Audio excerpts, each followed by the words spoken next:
This is the ThingsLinker new board. This is the TL01-ESP8266 board. So what is this board? This board is specially designed for ESP8266 board. So what is inside this board? Let's see. Okay, let's open it.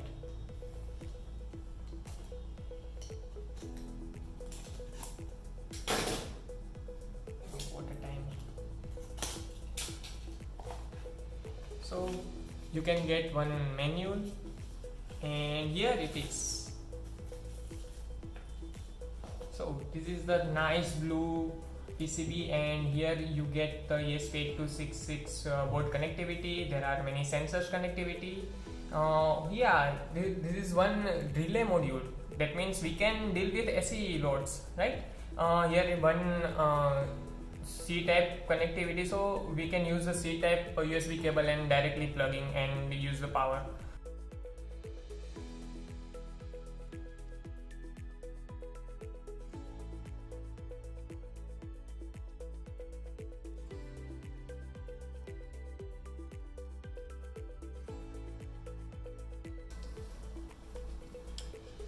Okay, you read the block.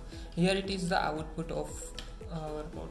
So when you connect the power, you can see here it will online. Okay, now test it. Okay, let's test.